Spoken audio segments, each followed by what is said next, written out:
segala puji dan syukur Bapa, kami anak-anak-Mu panjatkan kehadirat-Mu, karena oleh cinta kasih dan penyertaan-Mu di tengah keadaan seperti ini, kami masih dapat berkumpul, memuji dan memuliakan akan nama-Mu Bapa. Semua ibadah kami ke depan Tuhan, kami taruh ke dalam tangan kasih-Mu, biarlah Engkau Allah sendiri yang mau memberkati. Ini doa, ini sembahyang kami. Terima kasih Bapa, terima kasih. Amin. Teman-teman dipersilakan duduk kembali.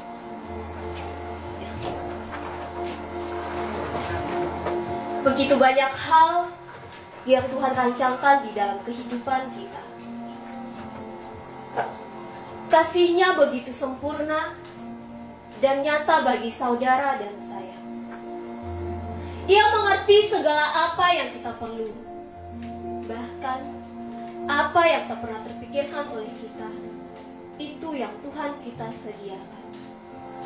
Namun sadarkah apa yang telah kita berikan kepadanya sebagai bentuk syukur kita? Uang yang banyakkah? Kekayaankah? Bukan itu yang Tuhan kita perlu. Yang Tuhan kita perlu adalah hati kita. Karena itu, dengan penuh kerendahan hati, saya mengajak teman-teman semua, mari kita membuka hati kita. Kita memberi hati kita kepada Tuhan kita. Dengan penuh kerendahan hati kita naikkan pujian satu-satunya yang Tuhan dapat.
Seringkali di dalam kehidupan kita banyak sekali hal-hal yang kita lakukan hanya untuk menyenangkan keinginan kita. Kita menyakiti hati sesama kita, dan terlebih kita menyakiti hati Tuhan. Kita mengabaikan waktu yang Tuhan berikan kepada kita dengan berfoya-foya, tanpa memikirkan maksud dan tujuan Tuhan di dalam kehidupan kita. Sadarkah hal itu telah menyakiti hati Tuhan? Karena itu, mari sama-sama kita pemuda-pemudi dengan kerendahan hati menghapus segala dosa dan kesalahan kita kepada Tuhan. Teman-teman, saya persilahkan untuk bersaat teduh sejenak.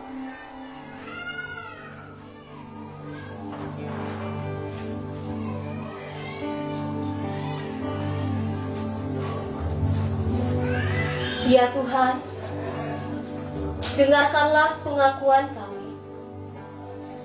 Terimalah rasa penyesalan kami, dan karuniakanlah bagi kami pengampunan, pendamaian oleh anugerah dan kasih-Mu. Amin. Mari dengan penuh kerendahan hati kita menaikkan pujian manis Allah.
mendengarkan pemberitaan firman Tuhan, dan sambil mempersiapkannya, mari sama-sama kita naikkan pujian Ku Nyanyi Haleluya.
Sebelum kita membaca dan merenungkan firman Tuhan, mari kita juga mempersiapkan firman kita yang terambil dalam Injil Lukas pasal 9. Injil Lukas pasal 9 ayat 57 hingga ayat yang ke-62. Mari kita berdoa. Ya Tuhan, Allah yang kami puji dan sembah di dalam anak Yesus Kristus, terima kasih ya Bapa, karena Engkau masih menyertai kami sampai saat ini. Tiba saatnya kami akan membaca, mendengarkan, dan merenungkan akan sabda kebenaran-Mu. Biarlah Engkau ada bersama-sama kami, menguasai kami dengan kuasa Roh Kudus-Mu Bapa, agar pemberitaan firman ini dapat berjalan seturut dengan kehendak Tuhan. Demi Kristus yang hidup, kami datang dan berdoa. Amin. Baik, pembacaan kita tadi di dalam Injil Lukas pasal 9 ayat 57 sampai dengan 62 di bawah berikut hal mengikut Yesus. Ketika Yesus dan murid-muridnya melanjutkan perjalanan mereka, berkatalah seorang di tengah jalan kepada Yesus, "Aku akan mengikuti engkau, kemana saja engkau pergi." Yesus berkata kepadanya, "Serigala mempunyai liang dan burung mempunyai sarang, tetapi anak manusia tidak mempunyai tempat untuk meletakkan kepalanya." Lalu ia berkata kepada seorang lain, "Ikutlah aku." Tetapi orang itu berkata, "Izinkanlah aku pergi dahulu menguburkan Bapakku." Tetapi Yesus berkata kepadanya, "Biarlah orang mati menguburkan orang mati, tetapi engkau pergilah dan beritakanlah kerjaan Allah di mana-mana." Dan seorang lain lagi berkata, "Aku akan mengikut engkau, Tuhan, tetapi izinkanlah aku pamitan dahulu dengan keluargaku."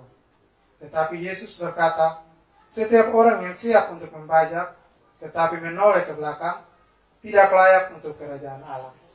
Demikianlah pemberitaan firman Tuhan. Berbahagialah kepada kita semua yang tidak hanya membaca dan mendengarkan firman Tuhan, tetapi mau merenungkan dan melakukan dalam kehidupan kita setiap hari. Rekan-rekan muda yang dikasihi dalam Tuhan kita Yesus Kristus, Salam. Baik teman-teman, kita bertemu kembali dalam ibadah pemuda kita, walaupun dalam keadaan yang orang bilang terbatas karena keadaan situasi yang kita alami, tetapi janganlah iman kita juga terbatas oleh keadaan yang terjadi. Sesuai pembacaan kita pada malam atau dalam hari ini, ibadah pemuda kita, saya memberi tema pada pembacaan kita pada saat ini ialah, untuk siapa prioritas terbesar dalam hidupmu? Tema untuk perenungan kita ialah, untuk siapa prioritas terbesar dalam hidupmu? Teman-teman, kalau kita mendengar kata prioritas, apa yang ada di benak kita? Atau apa arti itu prioritas?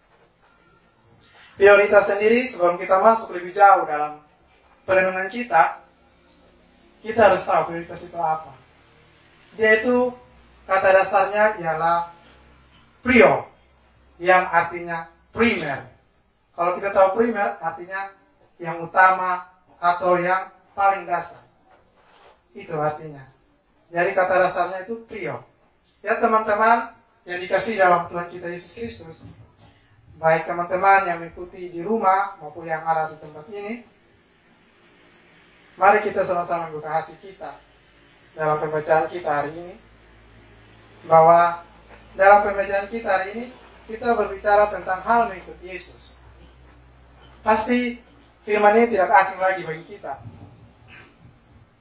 Baik dulu pernah sekolah minggu, ikut ibadat-ibadat di rumah, ibadat rumah tangga atau ibadat lain, persekutuan doa, gereja, pasti pernah dengar tentang firman yang hal mengikut Yesus.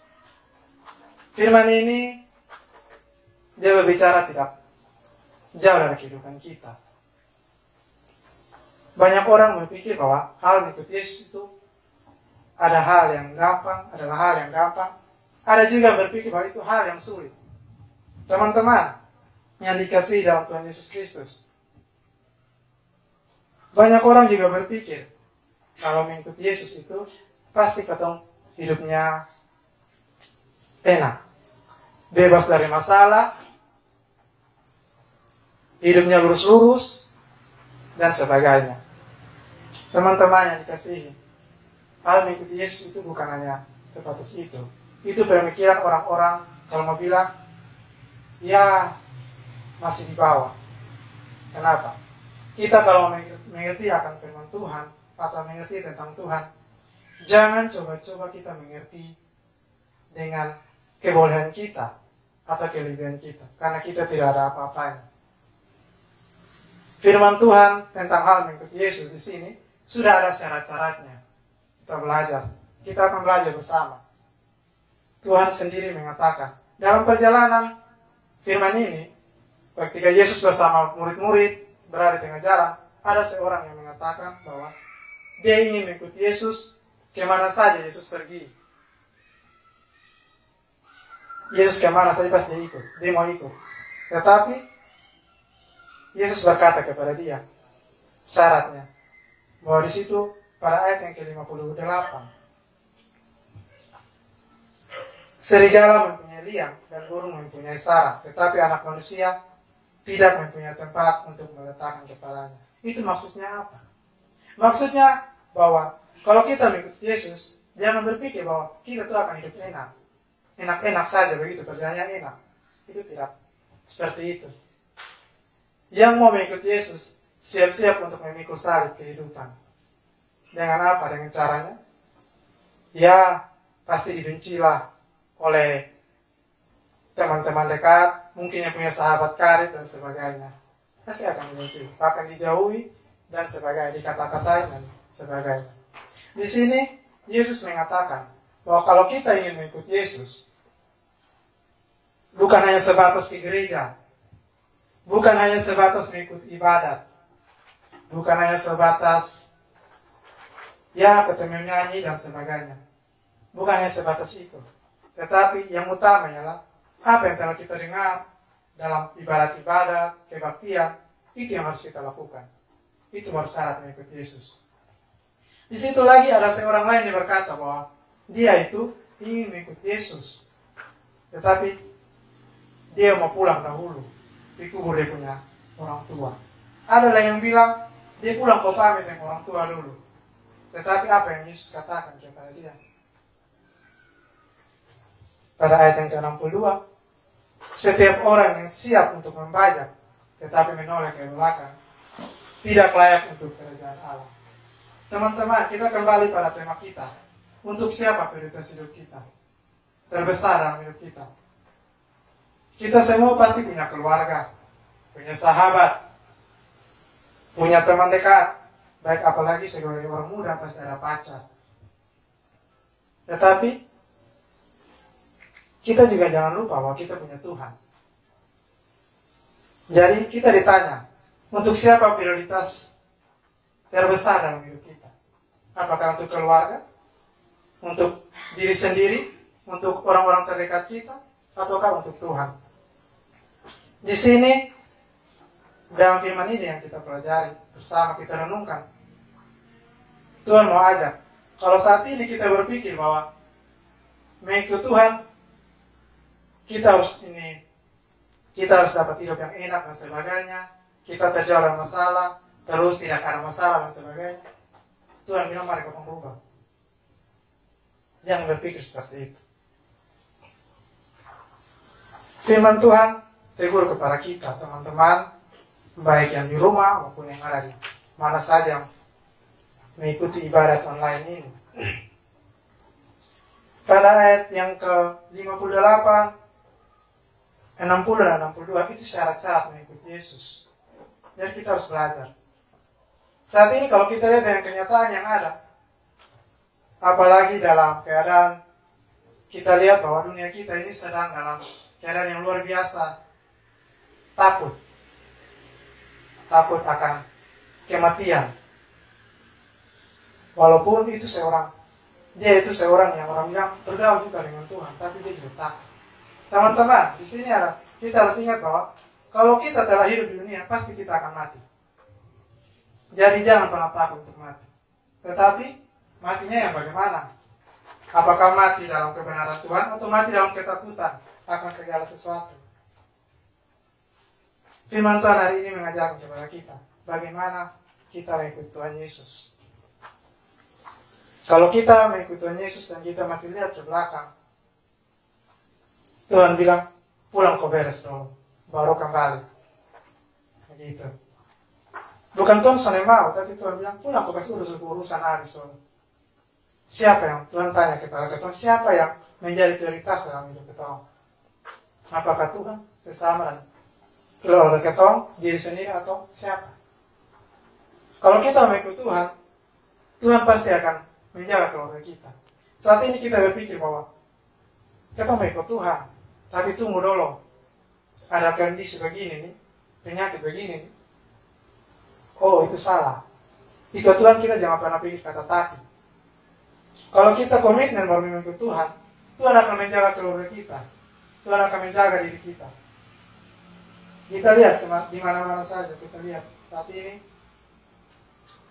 Karena ini penyakit, kita tidak bisa beribadah bersama. Bahkan bersentuhan pun dilarang. Supaya kita ini jaga sana, jaga sini, supaya jangan sakit. Pemerintah mengeluarkan peraturan itu baik. Untuk kita, supaya kita itu sehat dan sebagainya. Tetapi kita juga harus, jangan itu semua kita balik dan bahwa bilang Tuhan itu juga setuju seperti itu. Sama kayak ibadah. Orang-orang banyak yang belum melakukan ibadah. Karena apa? Masih takut begini. Takut ini dan itu. Kalau takut, jangan sebut bahwa itu pengikut Tuhan. Pengikut Tuhan tidak ada yang takut. Kita bisa lihat bahwa kita belajar bahwa Daud ketika bangsa Israel berperang melawan bangsa Filistin, Goliat yang begitu besar, Saul yang begitu hebat bersama pasukan, takut terhadap Goliat seorang diri karena dia besar. Takut. Itu sama dengan orang-orang, ciri-cirinya seperti sama ini. Kita takut masuk gereja, kita takut. Kita masih melindungi diri kita dengan masker dan sebagainya. Pemerintah pasti keluar itu bukan untuk kita itu melupakan Tuhan. Kita juga jangan masukkan apa yang dunia punya ke dalam apa yang Tuhan punya. Begitu. Kita lihat kembali tokoh Daud. Dia ketika lawan Goliat itu, apakah dia maju dengan senjata, dengan pedang, dengan tombak, atau dengan apa? Kita semua tahu. Dia maju dengan nama Tuhan. Semua bilang dia gila. Saul saja takut, tapi Daud tidak. Karena apa? Dia maju bersama Tuhan. Jadi saat ini kalau kita takut, mau ibadah kita takut penyakit ini, berarti kita masih sama seperti Saul. Raja yang bukan diurapi Tuhan. Kalau Daud itu raja yang diurapi. Dia tidak takut.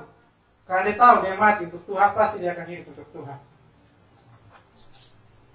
Dia mati untuk Tuhan, pasti hidup untuk Tuhan. Kita semua yang hidup ini, pasti ujungnya akan mati. Semuanya akan mati.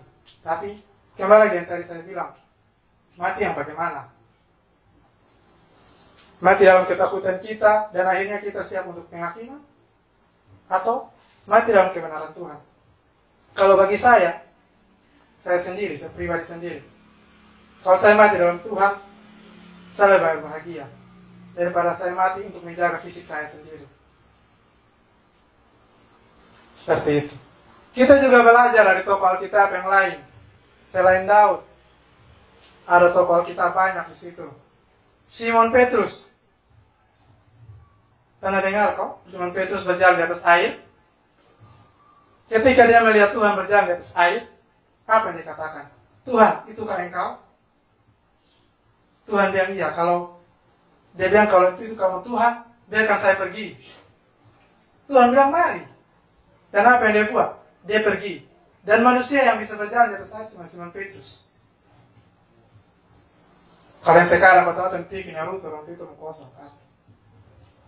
Hanya Simon Petrus. Dia berjalan di atas air. Karena keyakinan kepada Tuhan Yesus. Tetapi setelah angin tiup, dia takut. Akhirnya apa yang terjadi? Tenggelam. Itu. Kalau kita bilang kita anak Kristen, anak-anak Tuhan, tetapi kalau kita masih takut dalam segala hal, takut ini, takut itu, kita akan sama seperti Petrus dan siap tenggelam.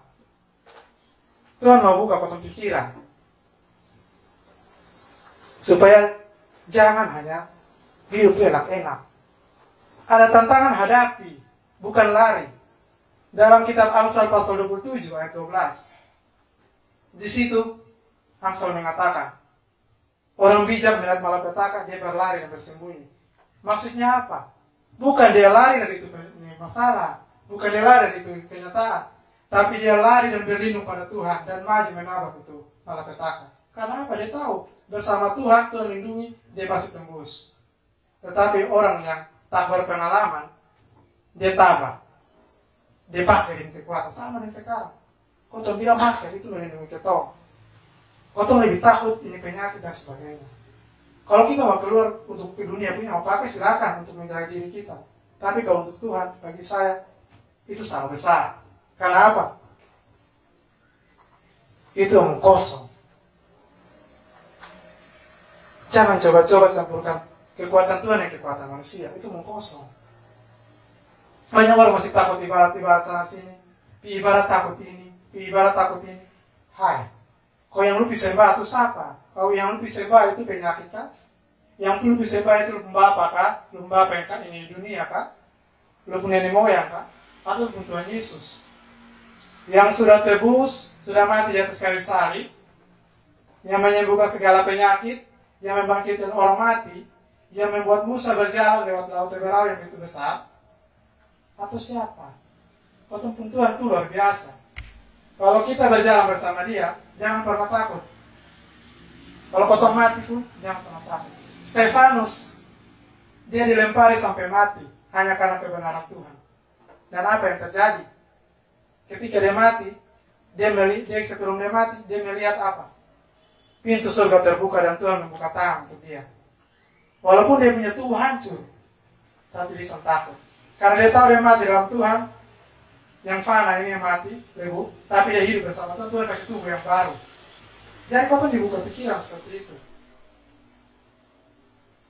Kita percaya Tuhan yang tidak kelihatan. Kita lawan penyakit ini sampai kelihatan, lihat model. Nah kita melawan juga pakai Tuhan, toh. Orang-orang Kristen seharusnya kalau melawan setiap masalah itu pakai Tuhan Yesus dan juga pakai bukan hanya kekuatan ketong, tapi pakai Tuhan Yesus. Karena Tuhan Yesus suka tahu bahwa dia itu kotong punya juru selamat. Bukan kotong punya bodyguard, kotong punya juru selamat. Adalah itu kalau kitab, kotong belajar banyak. Para murid, ketika Tuhan Yesus angkat ke surga, dong takut. Karena apa? Sana ada di penolong, sana ada yang jaga doa. Tuhan sudah bosan di satu tempat dan tunggu di situ sampai pencurahan Roh Kudus. Dan tunggu itu tapi dengan penuh ketakutan. Dan takut tentang Romawi dan tentang Kabel pas masuk di penjara dan sebagainya. Tetapi ketika apa? Roh Kudus turun atas mereka, apa yang terjadi? Mereka tidak menjadi orang yang penakut. Mereka keluar dan memberitakan firman Tuhan. Saat ini kita juga seperti itu. Kalau hari ini kita bilang kita mau ikut Tuhan, tapi kita masih takut bilang corona, penyakit segala macam, kita takut orang melempar kotoran, jangan pernah takut itu. Stefanus sudah dahulu, Tuhan Yesus sudah dahulu ketong, dia serasa. Memang ikut Tuhan pasti kotong kena benci, tapi kotong disayang oleh Tuhan Yesus. Kotong pun Tuhan yang luar biasa. Jadi jangan pernah takut. Teman-teman yang dikasih dalam Tuhan Yesus Kristus, kembali lagi. Yang selama ini prioritas bilang keluarga utama, pacar utama, diri sendiri utama, Tuhan merubah. Mari kotong ubah kotong pola pikir, jadikan Tuhan yang utama. Kalau kotong sejadikan Tuhan yang utama, kotong bapak, kotong mama, kotong kakak, kotong adik, kotong nenek, opa, kotong pacar, kotong sahabat, Tuhan jaga kalau kotong minta. Tapi kalau kotong sampai taruh Tuhan yang pertama, kotong taruh yang kedua, nanti kotong itu nomor kosong. Ketika cobaan datang Tuhan nomor kosong. Tapi kalau kotong taruh Tuhan yang dahulu, apapun yang datang kotong bilang Tuhan luar biasa. Jadi jangan pernah takut teman-teman. Teman-teman yang dikasihi dalam Tuhan Yesus Kristus, mari kita sama-sama saling menasehati satu dengan yang lain, menegur satu dengan yang lain dalam kasih. Apa yang benar di mata Tuhan, mari kita kasih tahu. Seperti dalam Matius 5 ayat 37. Jika ya, katakan ya. Jika tidak, katakan tidak. Terus, sebagai orang muda, kita diingatkan. Jangan mau, orang bilang kata, sebenarnya orang bilang begini. Orang muda itu tulang punggung gereja. Kalau bagi saya, jangan mau aja hanya dikatakan sebagai tulang punggung. Nanti kenapa renta terus? Jadilah otak. Karena otak susah orang pengen kata. Kota yang mungkin, kota yang akan menjadi, kota mengeluarkan inovasi baru, kota mengeluarkan semua ide-ide yang baru. Jangan dia sudah lebih tua dari kita, jadi kota harus hargai orang yang lebih tua itu wajib. Tapi kalau dia salah, buat apa kita ikut dia? Itulah yang benar, apa yang dikatakan Tuhan. Jika ya, katakan ya. Jika tidak, katakan tidak. Jadi, jangan pernah takut.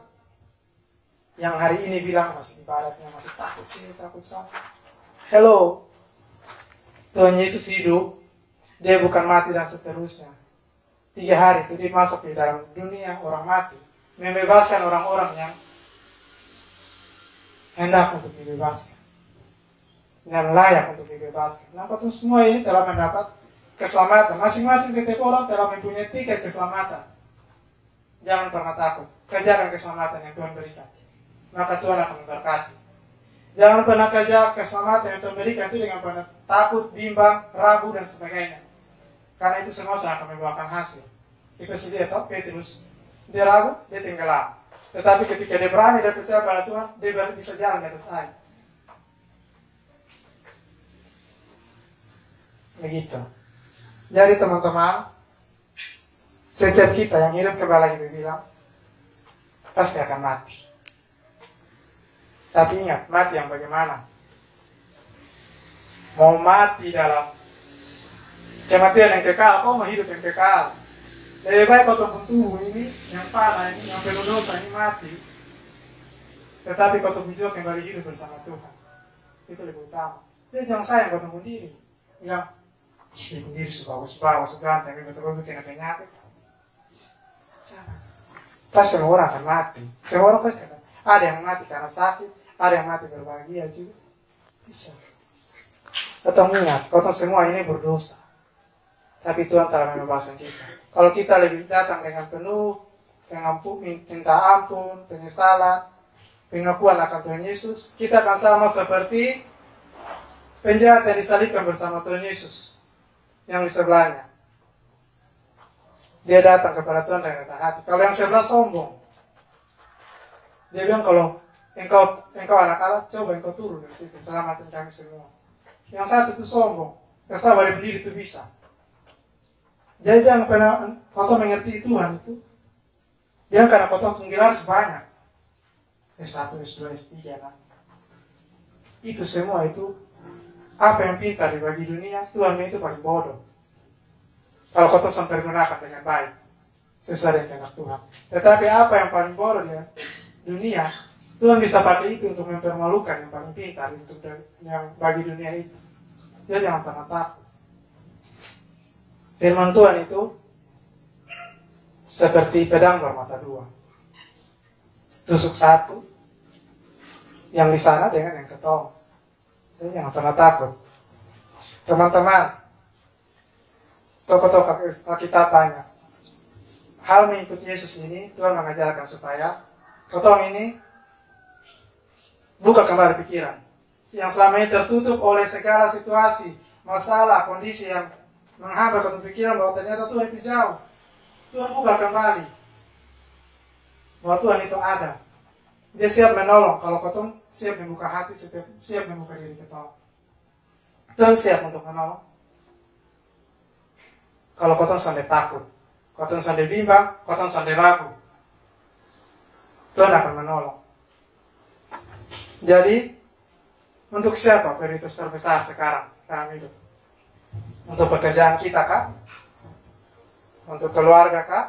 Untuk orang-orang terdekat atau untuk Tuhan? Tuhan mau kembali kita rubah, kita baharui, kita update kembali kita punya pemikiran, supaya kita sebagai orang Kristen ini jangan hanya hidup lurus-lurus. Karena orang Kristen hidup itu bukan lurus. Dia hidup harus pikul salib. Dia salib itu berat, bukan ringan, terlalu berat. Tuhan Yesus sudah dahulu. Tuhan Yesus murid-murid, para tokoh-tokoh Alkitab sudah dahulu. Dong saya bisa, masa betul saya bisa? Daud itu sama dengan ketong, manusia berdosa. Ayub itu sama dengan ketong, manusia berdosa. Yusuf, Bapak lihat, dia difitnah, dia sama dengan ketong. Tapi dia selalu mengenalkan Tuhan apa yang Tuhan buat. Tuhan menjadikan dia kepala. Tuh. Jadi teman-teman, firman Tuhan untuk kita saat ini mau menyadarkan kita bahwa tidak ada permasalahan yang lebih besar daripada Tuhan kita. Dia sanggup kalau kita mau untuk mengandalkan Dia. Jangan mengandalkan kesombongan. Kalau mau ikut Tuhan itu jangan mengandalkan kau punya ijazah yang kau tunggu banyak-banyak. Jangan. Yang kau sudah tahu, Tuhan suruh kau tempati hikmat dengan baik. Kau harus jadi seperti orang yang berhikmat, bukan jadi seperti orang yang tak berpengalaman. Orang berhikmat itu selalu mengenalkan Tuhan. Maka bagaimana kau mengenalkan Tuhan?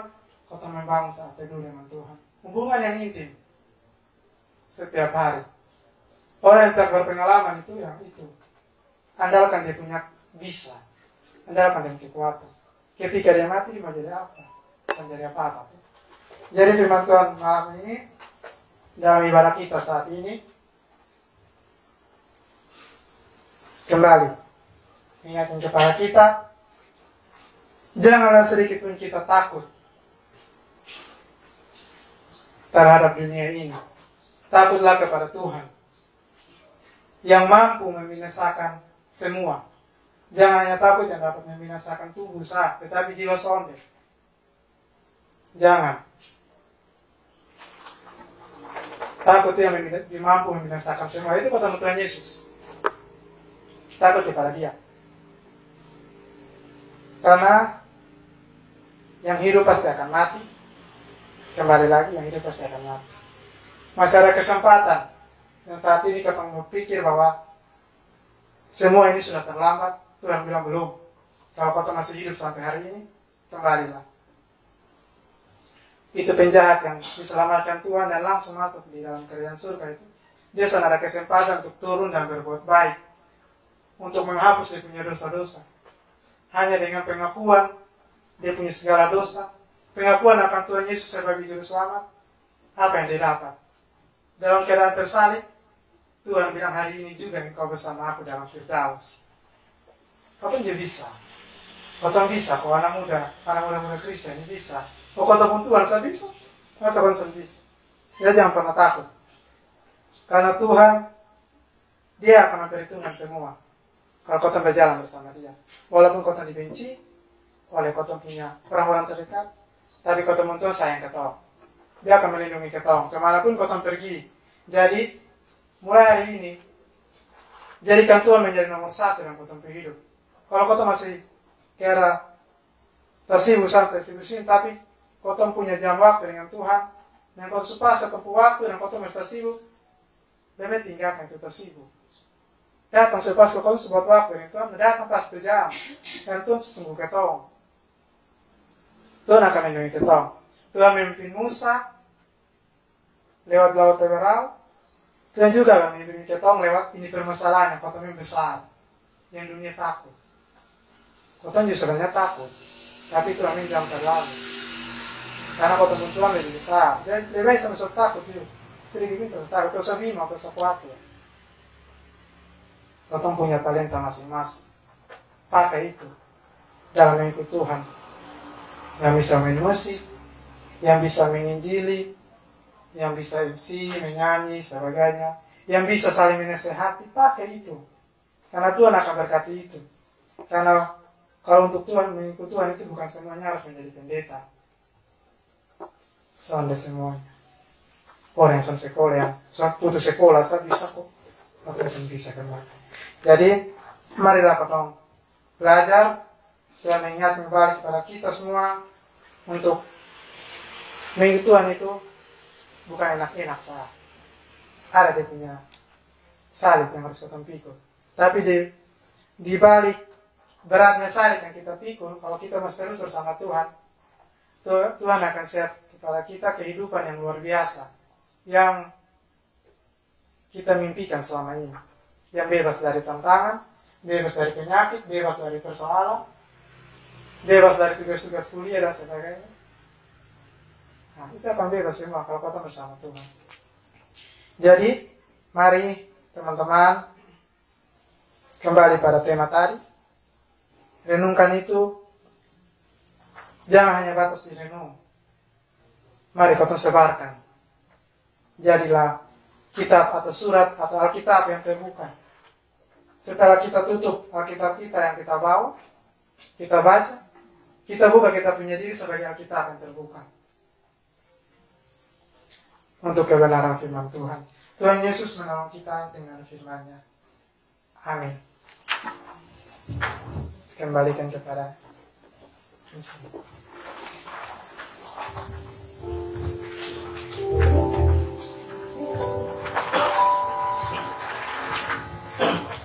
Baik, masih ada sukacita? Amin.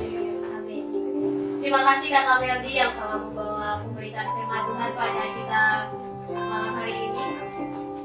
Dan untuk merespon pemberitaan firman Tuhan sambil mengiring persembahan kita, mari dengan penuh sukacita kita naikkan pujian sukacita Sri.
Mari kita berdoa. Kembali kami bersyukur ke hadapan hadirat-Mu ya Bapa. Engkau Allah yang baik, Engkau Allah yang menjadikan kami, Engkau Allah yang masih memberikan kami nafas kehidupan untuk kami boleh berada di sini dan kami boleh berkumpul, menyembah, mendengarkan firman-Mu serta memuji kebesaran firman-Mu ya Bapa. Tuhan yang baik, terima kasih kami telah mendengarkan sedikit firman-Mu yang mengajarkan tentang bagaimana cara kami untuk mengikuti Tuhan dengan baik, bagaimana kami mengenal Tuhan lebih dekat.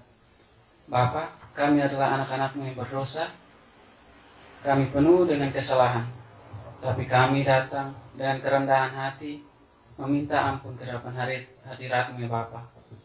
Kami mohon, ampuni kami, lindungi kami, berkati kami dengan kuasa-Mu ya Bapa, agar setiap kehidupan kami boleh lalui dengan penuh penyertaan Tuhan ya Bapa.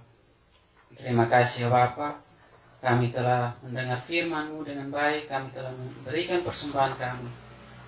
Engkau Allah yang baik, Bapa, kami juga berdoa untuk pelayanan kami di dunia ini, terkhususnya ada gereja Maranatha Ebufu. Kami pemuda-pemudi di gereja Maranatha Ebufu ini ya Bapa, Engkau boleh memberkati kami, memakai kami sebagai alat-alat Tuhan dalam masa muda kami dengan baik, agar setiap apa yang kami lakukan boleh berkenan dalam hadirat-Mu ya Bapa.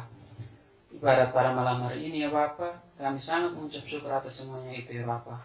Engkau mengizinkan kami untuk melakukan ibadat di tengah-tengah pandemi COVID-19 ya Bapa. Tuhan yang memberi, Tuhan juga yang mengambil. Terpujilah nama Tuhan dari kekal sampai kekal. Amin.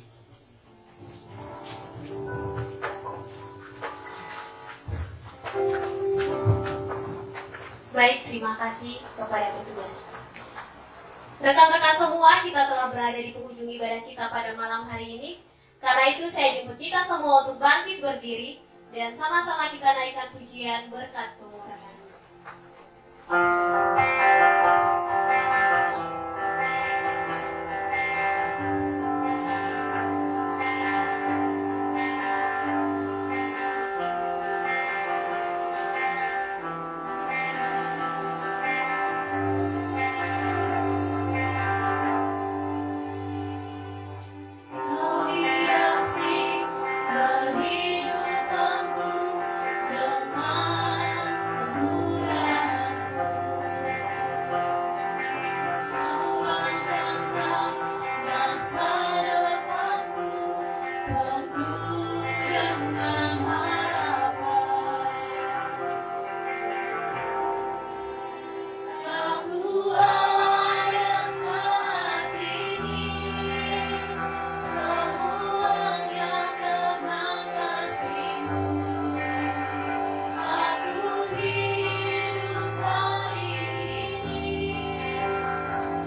Baik, kita akan mengakhiri ibadat pemuda kita saat ini. Marilah kita pulang dengan membawa berkat daripada Tuhan. Allah sumber pengharapan, memenuhi kamu dengan segala sukacita dan damai sejahtera, mulai dari hari ini sampai selama-lamanya. Amin. 1, 2, 3.